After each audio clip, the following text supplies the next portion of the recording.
hinterfrage gerade wieder meine komplette Strategie. Miserabel. Im Moment wirklich miserabel. Füße sind nass, alles ist nass, ich habe Arsch kalt. Du jetzt einfach einen Fluss durch einen Veloweg durch. 7 Leute aus der Region starten ein verrücktes Abenteuer. Ein Velorennen von Basel bis Barcelona. Unterwegs warten verschiedene Challenges auf die Teilnehmenden und niemand weiss, wo die anderen gerade sind. So bleibt die stetige Ungewissheit, ob man in Avignon oder Perpignan eliminiert wird. Nicht zu vergessen, Übernachtungen gegen Bezahlung sind verboten. Am Schluss gibt es nur ein Ziel: in Barcelona als erstes die schönste Katze von Europa zu streicheln. El Gat de Botero. Ich fahre nur nach Navi, ich weiß noch nicht, wo ich bin. Aber wieso muss immer etwas sein, Mann? Nach einem Tag im Regen, das muss ich. Ich frage mich wirklich, ob die anderen das gleiche Problem haben. Die Nacht war absolut scheiße. Es ist nur der Regen, ich heule nicht. Ich will einfach fahren bis zum Umkehren. Ah, ich bin so pisst, Alter! Ich bin so auf der Straße eingeschlafen. Jede Bewegung macht mir weh. Ride or die, mega geiles Projekt.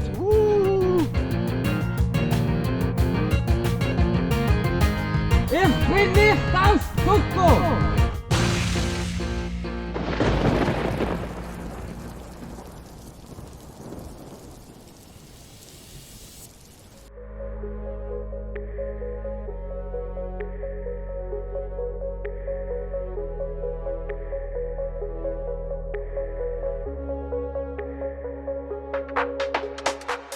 Ich bin wieder auf dem Velo nach der ersten Challenge. Es quietscht. Also ja, heisst, ich muss mit Kopfhörer fahren die nächsten 200 Kilometer. Ich bin gerade sehr short an Wasser gesehen und bin in die Bader. Und die lieben Herren haben mir meine Flaschen aufgefüllt. Und dann haben wir noch ein schönes Gespräch zusammen gehabt. Das war richtig gemütlich, sehr herzig. Und der hier, das schmüselt immer ein bisschen mit meinem Foodie. Das ist ein bisschen unangenehm, muss ich sagen. Das ist ein bisschen ein komisches Gefühl zu haben für die nächsten 200 Kilometer.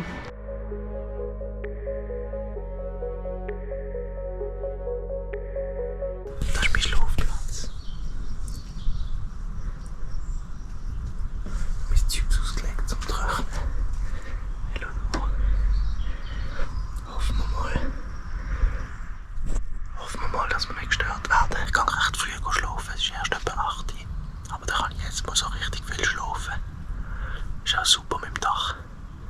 Hoffe, dass ich Teil vom Regen verpasse. Gute Nacht. Ihr seht wahrscheinlich nichts, aber ihr hört es. Es schifft und das Dach ist nicht dicht. Es tropft an verschiedenen Stellen ab. Jetzt muss ich schauen, wo ist der Platz am besten, dass es mich nicht andrückt, Alter. Fuck. Bleibt mir, glaube ich, nichts anderes übrig, als einfach mein Tarp unter dem Dach. Spannend. Geil. Top. So habe ich mir das vorgestellt. Ich hätte mir noch denken, dass bei einem verlassenen Tennisclub das Vorgartendach nicht dicht ist. Pizza! Und ich war lucky, weil es ist alles einfach zu, Mann. Es ist 9:30 und es ist Nebensaison. Es ist alles zu und es ist kalt und ich habe Hunger. Also nein, ich habe keinen Hunger, aber ich wollte etwas Richtiges essen. Ich habe die ganze Zeit nur so fucking Stängel gegessen und Teig und Sandwich und einfach kalt. Und jetzt hat der Pizzamann, ich bin neben durchgefahren, dann bin ich so, lass ich, nein, ich wollte das Resti, also im Kopf so warmes Resti für Leute, chillig dort am Essen, so Pasta oder so, aber nope, alles zu. Weil der Pizzatyp war einfach so im Näcken gsi. Und dann bin ich zurück zu ihm und er hat doch noch aufgehört. Haben wir noch eine gemacht, 10 Minuten vor Ladenschluss. Glück gehabt, ja. Doch noch Platz gefunden zum Schlafen. Das ist recht cozy da. Unter Druck. Also auch ein bisschen creepy, aber es ist trocken und windstill. Und der ist so gut. Gar nicht mehr so kalt.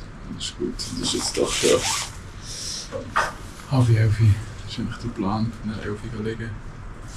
sogar 8 Stunden Schlaf, wenn ich schlafen kann. Essen nicht genug, aber zum Trinken ist ein bisschen knapp, jetzt habe ich nicht mehr viel Wasser und dann habe ich recht Durst. Ja. Und als erstes Wasser holen.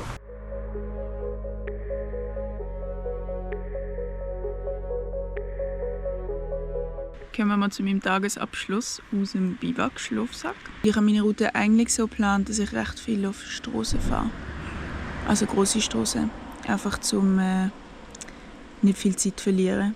Und jetzt in der Nacht mit den Autos, die so teilweise hure schnell fahren, ist es mir plötzlich mega unangenehm gewesen. Und dann hat es eben noch immer gewittert. Und das Gewitter ist schon nicht da. Also da tröpfelt es jetzt gerade ein bisschen. Manchmal hat es ein bisschen mehr geregnet, manchmal ein bisschen weniger. Aber ich habe sowohl den Donner gehört wie den Blitz gesehen. Das habe ich irgendwie wie so das Gefühl gehabt, wenn ich jetzt weiterfahre und ich weiss nicht, wo ich einen Platz habe, um unterstehen. Dann ist auch kacke.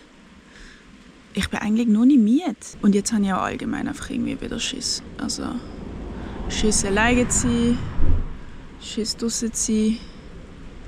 Wenigstens habe ich warm. Mein Schlafsack ist geil. Und ich schlafe, das ist eigentlich das Lustigste. Ich schlafe unter einer Autobahnbrücke. Und ich habe schon mal unter dieser Autobahnbrücke geschlafen. Und ich weiss, wie scheiße die Autobahnbrücke ist, um darunter zu schlafen. Es ist mega laut. Aber ich habe wie keinen anderen Ort gefunden, wo ich ein Dach habe in der Nähe. Ich bin sogar ab von meiner eigentlichen Route auf einer anderen Route. Ja, das ist alles ein bisschen scheisse gerade, weil ich bin so ein bisschen rumgefahren, ich habe mega viel Zeit verloren. Wegen dem. Aber ja, mal schauen. Morgen ist auch wieder ein Tag. Jetzt schaue ich mal, wie lange ich hier liegen bleibe. Voll, bis morgen. Ja, hallo zusammen. Ihr seht mich gerade gar nicht, aber ich bin kurz.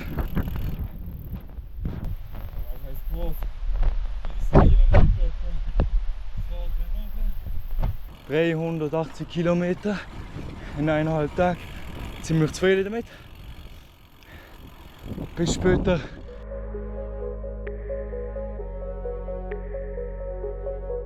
Ich habe gerade gesehen, es wird heute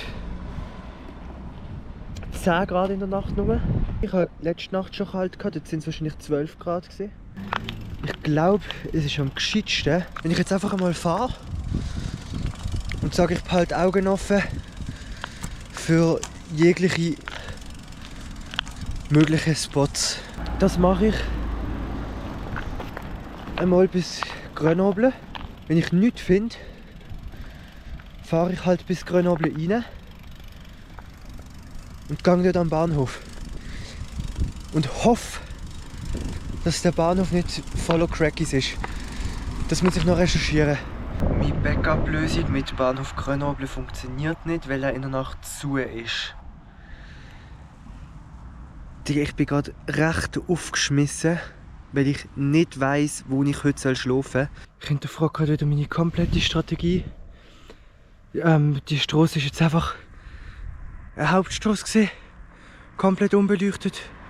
Und es hat nichts auf den Seiten gehabt. Es fällt so schwer, mental gerade bei der Sache zu bleiben. Nicht irgendwie so das Hergerissene sein. Ich verliere wirklich gerade so viel Zeit durch das Gelten. Du hast gerade einen Zirkus, ich dachte, vielleicht gibt es dort etwas. Und auch nichts. Ich bin noch verirrt durch das Örtchen gefahren, nichts gefunden. Ich habe gerade wirklich den perfekten Spot gefunden. Überdacht, gut überdacht, dass auch windgeschützt und auch regengeschützt bist, wenn es windet. Wirklich so einen grossen Pavillon, da hättest du hinter einem Brunnen hättest du anlegen, du wärst sichtgeschützt gewesen, regengeschützt, alles geschützt. Aber Betonboden und dann frierst du den Arsch ab. Ich fahre jetzt noch ein bisschen weiter auf der Hauptstrasse, dann komme ich an einen Spot, den ich mir daheim einmal rausgeschrieben habe. Ich bin aber ehrlich gesagt, ich habe den irgendwie noch 3-mal angeschaut im Vorfeld und ich bin nicht mehr schlau daraus geworden, was ich mir hier genau rausschreiben wollte. Wir werden es sehen. Ich hoffe, es ist etwas und wenn nicht, dann finden wir etwas anderes. Das Häuschen dort sieht sehr vielversprechend aus, aber das ist Priorität 2, Priorität 1. Ich habe gerade die Koordinaten vom Checkpoint zugeschickt bekommen. Jetzt schauen wir hier mal rein. Okay, das ist crazy. Das ist ein mit dem Kraut draussen. Okay. Das machen wir definitiv nicht mehr heute, weil dort regnet es wahrscheinlich sogar schon. Jetzt schauen wir uns das Bänkchen an. Es ist halt literally direkt an der Straße, aber hey, das ist okay. Du, ich habe schon bequemer geschlafen, ich habe vor allem schon ohne Helm geschlafen. Ich fühle mich wohl hier. Das ist eine komische Aussage über eine Bushaltestelle, an der mir gerade geschlafen wird, aber hey, irgendwie der Vibe stimmt und das ist das Wichtigste. Ich fühle mich nicht irgendwie unsicher, obwohl es so mega exposed offen an der Straße ist. Von dem her kann ich mir vorstellen, dass ich sogar relativ gut wird schlafen. Definitiv besser als bei dem Metallbänkli, das krumm war letzte Nacht. Das Ziel ist so 4-5 Stunden Schlaf, dass ich einigermaßen wieder fit bin. Wir sehen uns morgen. Gute Nacht.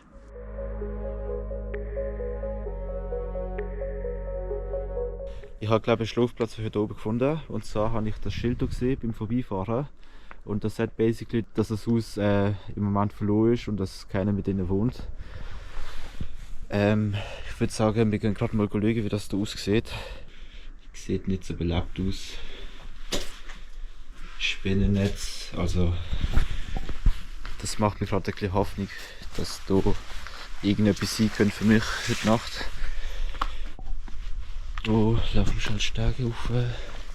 Hier auch alles zu. Das ist halt ein crazy Platz. Hier ist alles überdacht und recht breit. Ich hole gerade mal mein Zeug hier rauf und dann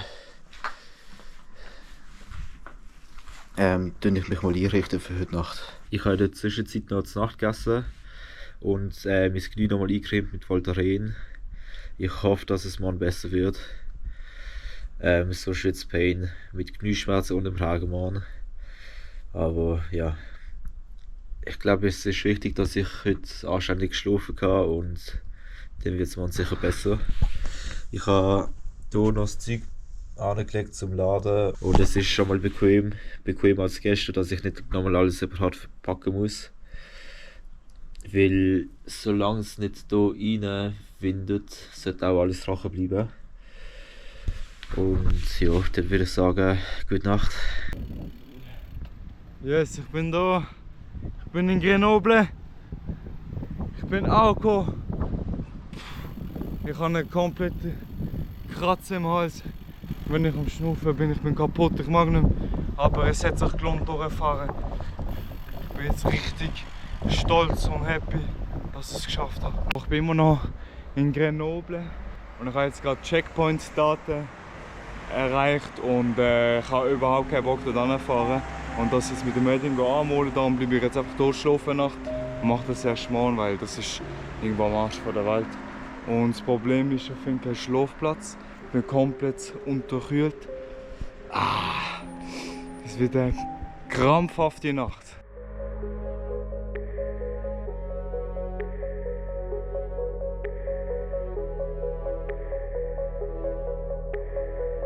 Ich frage mich jetzt gerade wirklich, wer ist jetzt gerade auch am Fahren und wer ist am Pennen? Ich glaube, der Luca ist am Fahren. Clarissa, glaube ich auch. Der Rest nicht. Ich glaube, der Rest ist am Pennen jetzt. Ich hole sich schön 6 Stunden Schlaf. Wir haben jetzt 2 am Morgen und ich habe immer noch etwa 100 Kilometer bis Grenoble. Ich glaube, ich mache es so. Solange es noch runtergeht, fahre ich weiter, weil ich bin da jetzt immer noch auf knapp 1000 Meter. Da friere ich mir einen ab, wenn ich hier penne. Ich probiere ein bisschen an Höhe zu verlieren, sofern das geht. Und dann suche ich mir einen Schlafplatz. Hau mich schnell 3 Stunden an und dann geht es weiter. Man kann nicht am 4, 5 Uhr oben noch das Gefühl haben, man macht an einem Tag 220 Kilometer und etwa 1008 an Steigung. Das ist einfach ein bisschen viel. Wenn man so etwas macht, dann muss man früher aufstehen. Und wenn man will früher dran sein, dann darf man sich nicht 4 Stunden lang verfahren. Ja, man darf sich nicht verfahren. Fuck, man!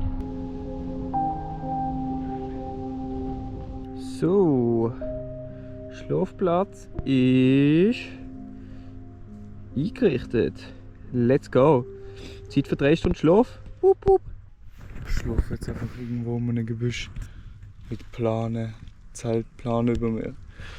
Ja, ich bin viel zu müde, irgendetwas zu machen.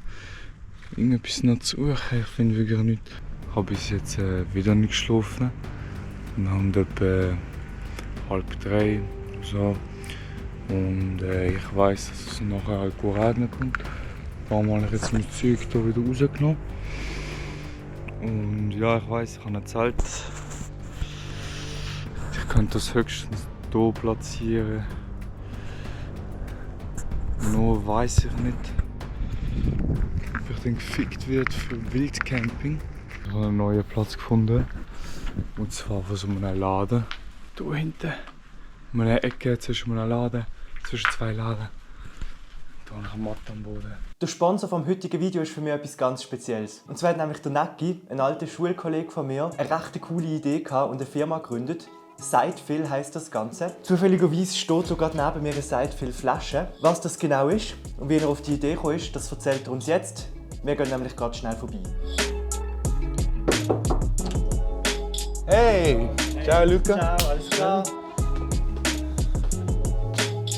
Ich bin Nicola, bin 24 Jahre alt. Ich habe vor 2 Jahren die Firma Sidefill gegründet. Während dem Studium bin ich auf die Idee gekommen.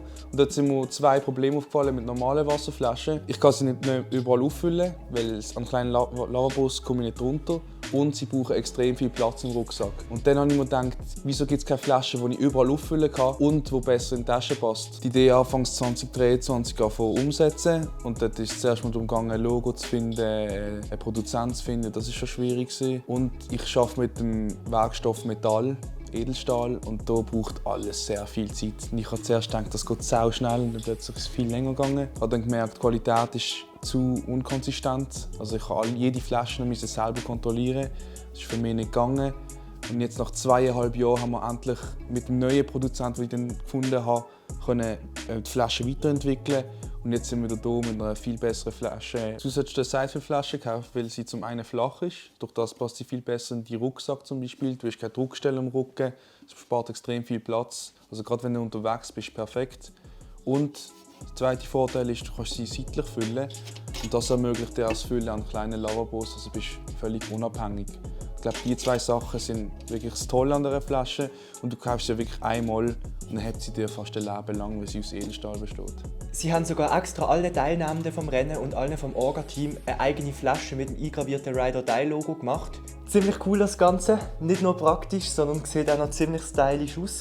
Also holt euch eine, der Online-Shop ist in der Videobeschreibung verlinkt. Und weiter geht's mit dem Video.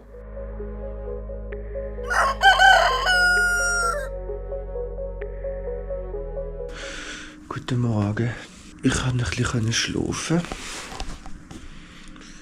Es war natürlich unbequem. Es ist recht kalt. Mache mich mal parat. Und dann fahre ich so gleich wie möglich los. Vielleicht noch vor dem Regen, das wäre schön. Ich mache mich wieder auf den Weg. Ich habe das Gefühl, ich bin wieder ein bisschen am Kränkeln. Mein Hals fühlt sich ein bisschen komisch an. Es regnet noch nicht. Das ist auf der einen Seite schön. Auf der anderen Seite habe ich jetzt schon meine Regensachen an. Das geht natürlich gar nicht. Die Sintflut hat komplett angefangen. Ich bin wahrscheinlich jetzt schon durchnässt bis auf die Knochen. Etwa 12 Kilometer bis Grenoble. Der Checkpoint ist ein bisschen hinten dran. Digga, der Tag wird komplett gottlos. Das ist crazy. Ich glaube, das ist komplett extrem. Guten Morgen. Länger geschlafen als ich wollte. Ich muss jetzt zeigen, wo ich geschlafen habe. Auf den Steinen. Und ich habe gedacht, das wird ja richtig kacke. Aber ehrlich gesagt, ich habe mega gut geschlafen. Also es ist gar nicht so schlimm ohne Mathe. Adieu Leko. Ja, tschüss. Ja. Ich reg mich irgendwie auf eine Art gerade richtig auf auf mir selber, dass ich nicht weitergefahren bin gestern. Es war kein Gewitter hier und es ist so wie, es war ja gar kein Gewitter, wieso nimmst du das als Ausrede? Und auf der anderen Seite hat es Gewitterwarnung in Valence gehabt und ich bin auf der Richtung zu Valence und ich habe es immer gesehen vor mir. Und ich bin so richtig Gewitter gefahren. Also ich bin so ein bisschen im Clinch mit mir selber, was ich zu dem soll denken. Fahren wir einfach jetzt schneller. Obwohl, also so, ich hocke da gerade so in der Hockey. Aua! Es tut schon langsam weh. Aber es geht noch. Also es geht erstaunlich gut. Ich könnte jetzt ein paar Squats machen, aber ich mache es nicht. Guten Morgen, es ist 5:45 am Morgen. Ungefähr 6:30. Und ja, ich habe die Nacht überstanden. In meinem Eckele da. Zum Glück mit Regenschutz. Und ja, ich habe mir jetzt vorgenommen, erstmal am Morgen in eine Bäckerei gehen, weil es jetzt schön warm ist. Und weil das einzige ist hier in Grenoble, wo früh offen ist. Der Rest ist erst um 10 Uhr. Und meine Knie machen verdammt weh. Da muss ich schauen, wie lange ich noch fahren kann. Also es ist wirklich langsam an der Grenze.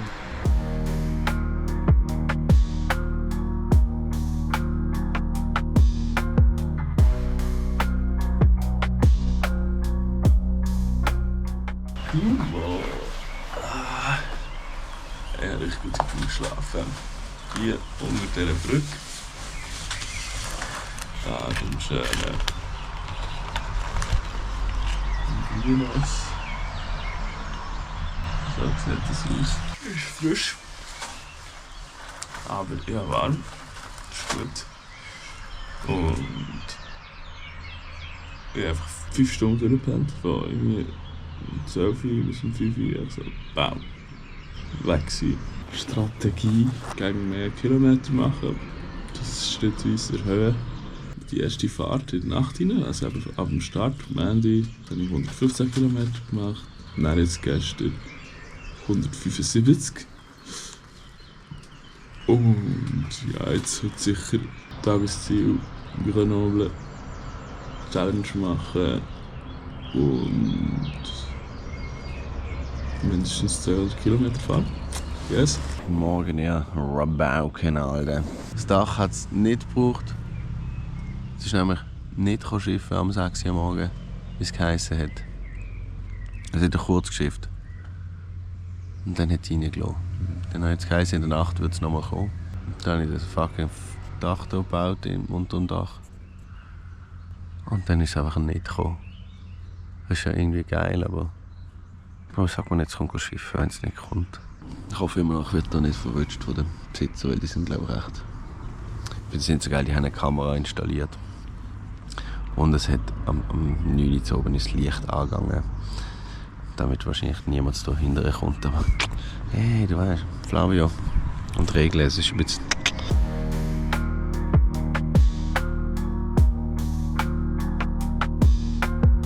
Jetzt habe ich genau so lange gebraucht, um mein Shit zusammenzupacken, dass es wirklich vor der verschiffen.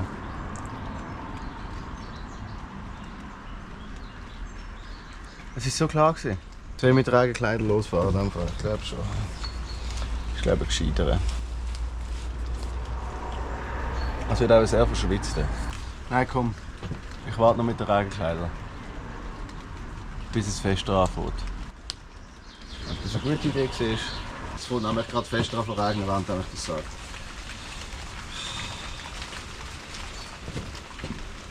Nein, ich ziehe Regenkleider an. Ist gut? Ich ziehe sie halt an. Zieh ich halt an, so ein Scheiß. Ich habe jetzt 7,5 bis 8 Stunden gepennt. Hat es sehr gut getan. Ich habe das gebraucht nach dem schlechten Schlaf die Nacht vorher. Und ich bin mega froh, dass ich den Platz gefunden habe, weil es ist jetzt am Regnen und ich hatte jetzt gar keinen Bock, unter dem Tarp zu sein. Ich kann jetzt hier im Trockenen gemütlich alles zusammenpacken und dann schaue ich den Wetterbericht nochmal an. Und dann kurz auf Grenoble. Ich habe mich richtig gegönnt. Ich habe 4 Stunden geschlafen. Das war richtig geil. Extra noch eine Stunde mehr gegönnt im Schlafen. Von einem kleinen nächtlichen Schauer heimgesucht worden. Biwaksack gehabt. Biwaksack, Technik ist einfach zumachen, bis man nur noch ein Löchchen hat und dann aufs Gesicht rollen und dann wird es nicht nass. Ich bin am Zusammenpacken jetzt und ich sehe, es ist ein hässiger Tag. Wirklich Gewitterwolken, so weit das Auge reicht. Es ist ein richtig hässiger Tag. Das Wetter ist crazy. Ich bin komplett nass. Es schüttet komplett runter und es windet.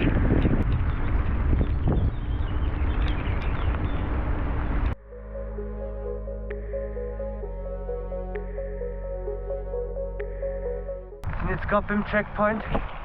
Dort eine ist er, gemäß Karte. Ich hoffe, dass das Plakat schnell auffindbar ist. Ich habe schon gesehen auf dem Foto, das wir geschickt bekommen haben, dass man ein bisschen durchs nasse Gras laufen muss. Aber so nass wie ich schon bin, macht es gar keinen Unterschied mehr. Ich habe wirklich einen See in meinen Schuhen. Das nimmt mich jetzt sehr Wunder. Clarissa ist gestern oben schon da gewesen. Crazy shit. Crazy shit, Alter. Digga. Respekt. Riesen Respekt. Aber die holen wir noch. Wahrscheinlich ist die wirklich durchs Elsass gefahren. Hat noch frische Beine gehabt, weil sie keine Höhenmeter hat müssen machen. Alter, die hat einen halben Tag Vorsprung. Jetzt fahren. Durch den scheiß Regen. Die muss ich einholen. Challenge 1. Leicht unterwegs. Was das wohl heißt. Blase 5 Ballons auf. Bringe die Ballons ganz zum nächsten Checkpoint. Für jeden Ballon, der platzt oder nicht beim nächsten Checkpoint ankommt, bekommst du eine Zeitstrafe von 20 Minuten.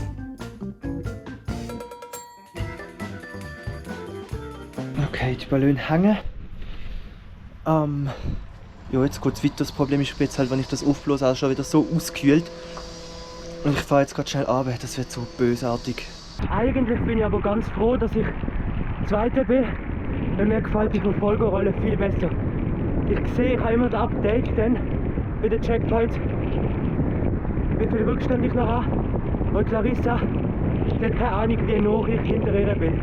Tag 1 war ruhig machen, schauen wie es geht, abwarten, was Grenoble mir für ein Feedback gibt. Es hat ja so semi funktioniert, es war nämlich recht anstrengend. Heute wird einfach gefahren.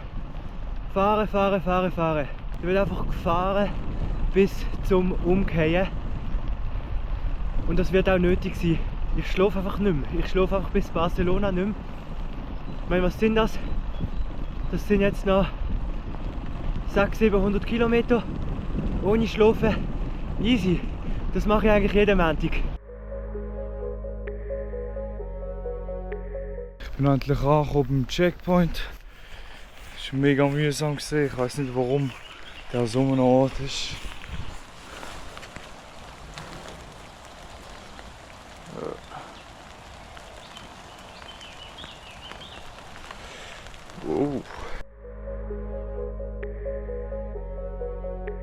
Gottverdammt, es ist einfach zu steil zum Fahren her. Es ist nur so ein 300 Meter Abschnitt, aber mit meiner Rennveloschaltung, auch wenn ich leicht packe, das schaffe ich nicht.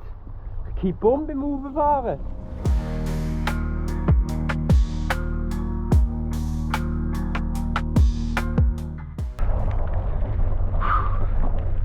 Hey, schaut nicht so blöd, für euch ist es schnell gegangen. Ich habe extra Zeitraffer gebraucht. Hey, beklagt euch nicht. Für mich ist der noch happy gewesen. Ich bin jetzt nicht mehr in... Was? Croissant. Spricht man das so aus? Ist mir eigentlich scheißegal. Links eine schöne Klippe und rechts ein See, den ich nicht benennen kann. Es ist zwar Hudelwetter, aber ich finde es schön. Ah, und meine Zehen sind abgefroren. Auch mit Zehenwärmer, das hilft nicht. Aber ich bin so froh, dass ich die mitgenommen habe. Ich bin gerade so froh um ein Neoprenschild und meine filigranen Zehen herum. Oh, Arschpause. Oh, mein Arsch. Oh. Schön wieder Blut reinfließen lassen und dann ganz sachte drauf sitzen. Ei. Ich fühle mich wie ein alter Mann und ich bin noch nicht mal in der Hälfte. Ich konnte gestern oben auch noch weiterfahren. Wäre schon gegangen. Halt nicht so schnell, aber wäre schon gegangen. Aber ich habe einen taktischen Entscheid gemacht. Das Ding ist bei Grenoble, geht sowieso keiner raus. Oder? Und die Strecke von Grenoble auf Avignon, das ist die Strecke, die ich heute richtig ziehen muss. Ich darf nicht vor Avignon pennen. Ich darf es einfach nicht, so bin ich draussen. Ganz ehrlich, wenn ich in Perpignan rausgehe, Sixstrom, dann habe ich sehr wahrscheinlich, ich nehme es mal an, vom letzten Platz aufgeholt bis zum 5. Das wäre völlig in Ordnung, das wäre ein geiles Comeback. Aber ich kann nicht rausgehen vor dem. Das geht nicht, das kann ich nicht mit mir vereinbaren. Ich bin nicht aus dem Zug gekommen, aber es schießt mich trotzdem an. Ich meine, das schießt die anderen genauso an, aber ich weiß nicht, ob die so Ego-Probleme haben, dass sie sich krass fühlen, wenn sie im Sauwetter fahren. Ich glaube, die schießen nur an, das Wunderbi. Das Wunderbi vor allem auch, die sind jetzt gerade im Flavio gut. Wenn ich schon mal auf einer Velotour bei so Wetter erlebt, abkühlt es nicht. Regen, Gegenwind und es geht aufwärts. Weißt du, es könnte nicht beschissener sein, Alter.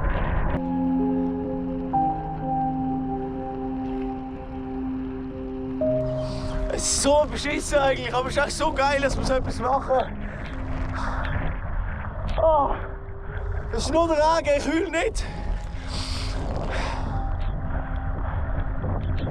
Oh Mann. Jetzt kann es einfach schönes Wetter sein.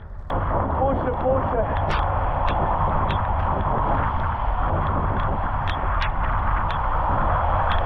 Und gleichzeitig habe ich immer so den Luca im Kopf, der immer sagt, du schaffst das, du schaffst das. Weil er hat mir so oft gesagt, du schaffst es. Aber es ist noch nicht geschafft. Let's go, wir müssen noch pushen. Das tue ich mir an. Also Motivation ist gerade schon am Schwinden. Vor allem, nein, Motivation ist da. Das ist beim Auffahren habe ich warm. Momentan sind die Abfahrten machen einfach so kalt und nass. Beim Auffahren ist es so, ich kriege warm. Die Hände sind nicht allzu kalt. Aber Alter, mein Gott. Und die Knieschmerzen, die machen mir Sorgen. Nach nicht mal 48 Stunden schon recht feste Knieschmerzen. Eben, es könnte auch daran liegen, dass sie irgendwie zu fest abgekühlt sind, weil wenn ich wirklich so am Auffahren bin und sie warm werden, macht es nicht so weh. Also es könnte noch gut sein. Ich habe jetzt gesehen, es gibt noch ein Hügel, den ich noch machen muss, einen grösseren, und dann sollte es dann das sein. Wie gesagt, der Hügel, der ist nie vorbei.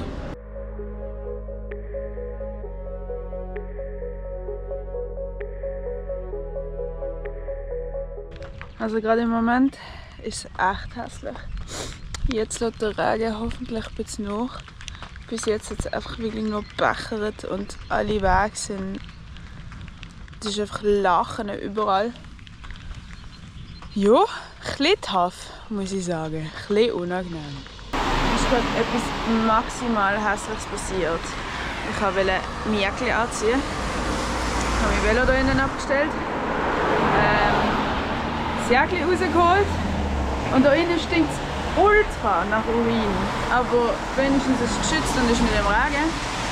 Dann ist mir einfach das Jäckchen runtergefallen. Es hat so heftig gestunken. Und jetzt habe ich es in dieser Pfütze hier gewaschen.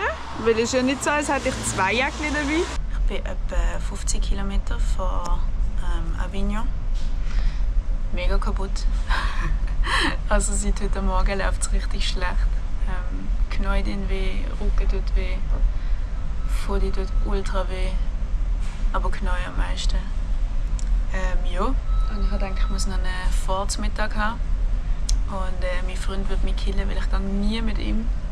Aber ich sitze jetzt im Mac und ich habe mir Pommes und irgendeine Veggie-Wrap geholt. McDonald's wird auch mal gebraucht, um mal endlich Zähne zu putzen. Das ist jetzt das erste Mal, wenn ich meine Zähne putze. Nach 1,5 Tagen. Gut. Schön, wenn man es einmal vergessen hat. Also es hat überall so Hügel, wie hier. Und so sieht halt die Straße aus. Es ist einfach nicht geil. Ich habe schon mega Knieweh. Und all die Impuls tut man halt so ein bisschen ausgleichen über die Beine. Oh oh. Nochmal. Love it. Abbremsen könnte man auch natürlich, aber das fände ich ein bisschen schade. Jetzt, wo jeder einzelne Tritt wehtut, wie Sau in den Knie, bremse ich eigentlich nicht mehr ab. Ich bin heute Morgen 6 bis 10 im Komplettschiff. Also wirklich, meine Socken sind komplett nass, meine Haare sind komplett nass gewesen. Jetzt hat immer so in die Augen reingetropft, richtig geil. Aber die Jacke, ich bin ja schon zweimal Bikepacken und ich hatte eine Jacke, die nicht Gore-Tex war. Und sobald es geregnet hat, bin ich eigentlich immer voll gewesen.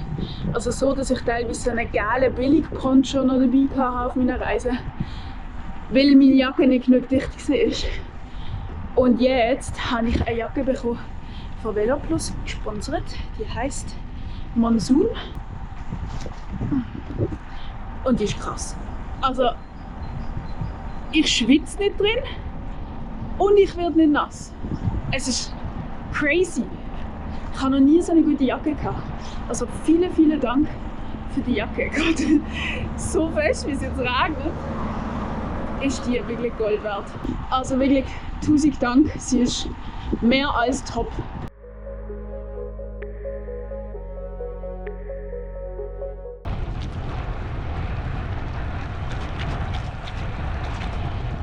Ich fahre gerade auf Valence rein. Es ist nach wie vor die komplette Sintflut. Dass alles nass ist, kratzt mir ehrlich gesagt nicht so.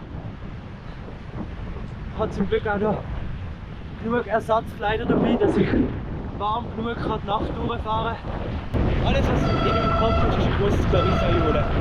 Alles andere ist einfach egal, keine anderen Gedanken. Es geht nur noch um das. Cola und Sandwichpause. Das habe ich noch nie gehabt. Das sieht richtig ungesund aus. Thema Ballon. Meine Ballons sind 2 geplatzt. 2 sind mega eingegangen, einen ist noch normal. Und ich habe jetzt einmal gegoogelt. Ja, Ballons können bei Regen beschädigt werden, aber es hängt vom Material und den Bedingungen ab. Das heisst, wahrscheinlich sind die von der Clarissa auch eingegangen. Und dann ist das gar nicht so schlimm. Blick auf den Regenradar. Hier bin ich. Du hast Avignon. Es hört auf zu regnen. Geil. Ich habe gedacht, es regnet bis in die Nacht rein, aber das heisst, ich glaube, bei 2 bis höchstens 3 Stunden bin ich den Regen los. Das ist sehr nice. Macht alles ein bisschen einfacher.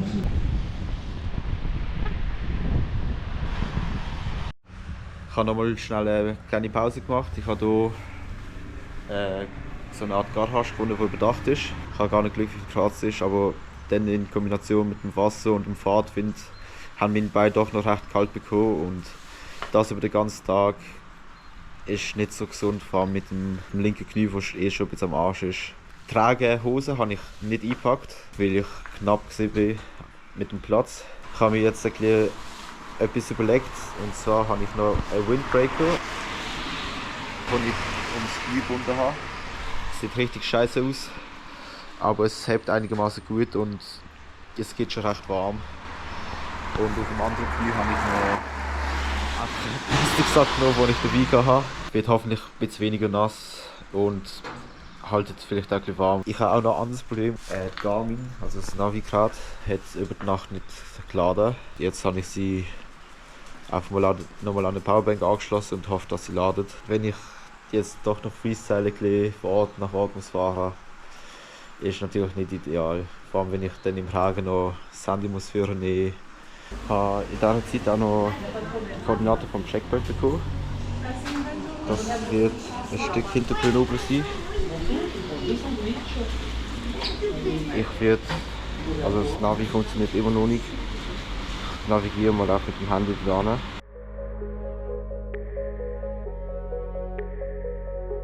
Am Morgen dort grosse Probleme mit dem Handy gehabt, weil Regen in die Hülle reingekommen ist draussen. Zuerst bin ich zurück in die Stadt gefahren. Am Morgen, dann hatte ich wirklich Schüttelfrost des Todes gehabt. Ich bin ins Café gegangen, habe mir einen Kaffee geholt und die ganze Zeit am Zittern gewesen.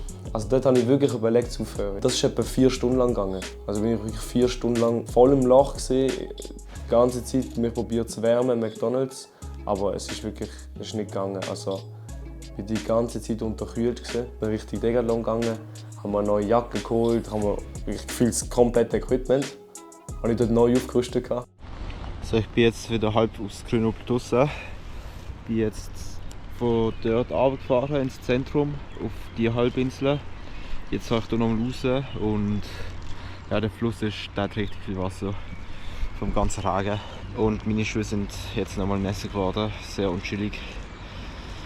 Jo, miserabel. Im Moment wirklich miserabel. Back on the road.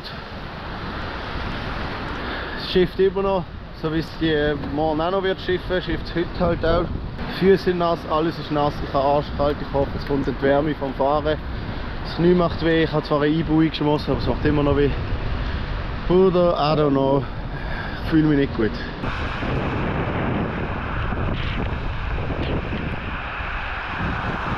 Alter, so fun, ich habe gerade jemanden getroffen, der auch etwa gleich bepackt ist wie ich. What's your name? Theo. Je m'appelle Flavio. Da merkt ihr wieder, mein Französisch nicht gut genug, wir müssen Englisch reden miteinander. Aber ich kann auch Deutsch ein bisschen. Oh shit, er kann besser Deutsch als ich, Französisch. Das hilft mir jetzt gerade in dieser schweren Phase, wo mein Knie so weh macht, aber es macht immer noch brutalst weh. And what's your trip? From where to where are you going? Going through Europe, like I was in Switzerland, then Italy, Slovenia, Croatia, and yeah, and then I will see. Der Theo rettet mich gerade, Alter.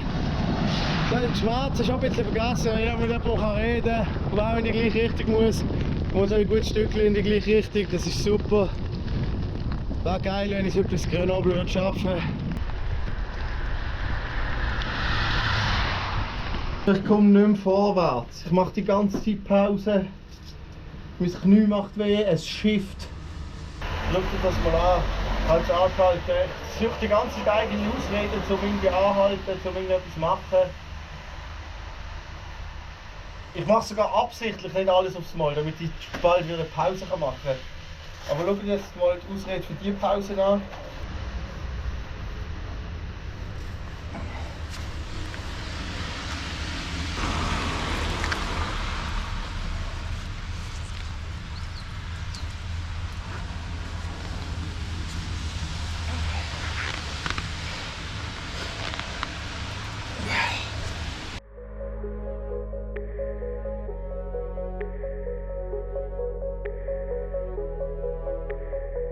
Jeder weiß, dass Catfishing auf Tinder ein Problem ist. Aber was die wenigsten wissen, ist, dass es in diesem See auch dazu kommt. Schauen Sie nämlich hier.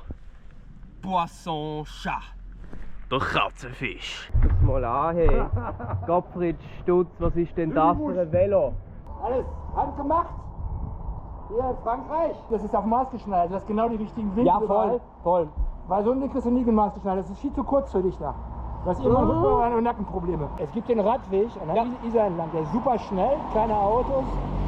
Du kannst jetzt hier weiterfahren. Ja. Das ist unten weiter, Richtung Pontcharrat. Und dann Pontcharrat über die Brücke drüber, da ist ein Radweg. Da legst du dich vorne drauf, da bist du direkt in Grenoble. Super! Am schnellsten, am kürzesten. Geht der direkt auf Grenoble? Ja, steht dann ausgeschildert. Es ist schneller als die Landstraße nebendran. Dann nehme ich den, dann mache ich das schön. Speedy Gonzales. Ich bin nicht aus Zucker, Gottverdammt! Oh, damn! Oh, damn! Oh,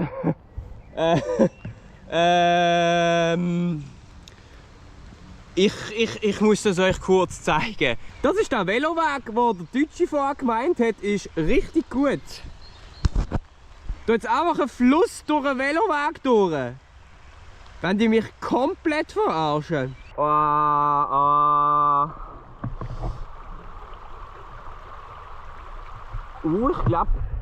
Ich glaube, meine Kindheitserfahrungen mit Flüssen werden sich jetzt auszahlen. Oder ich werde meine Wörter fressen, und zwar ganz hart und mein ganzes Equipment nass machen.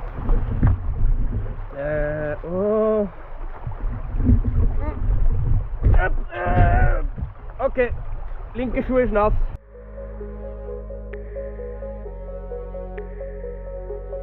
pisst einfach die ganze fucking Zeit. Sind die aufgestanden bin, so am Schütteln. Es ist 1. So am Pissen. Oben wieder vorne, keine bessere Sicht. Es ist wet, komplett nass.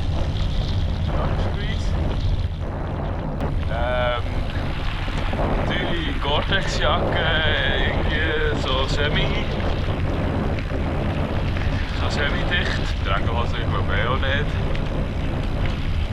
Ja, es ist übel, weil sobald ich anhalte, habe ich einfach kalt.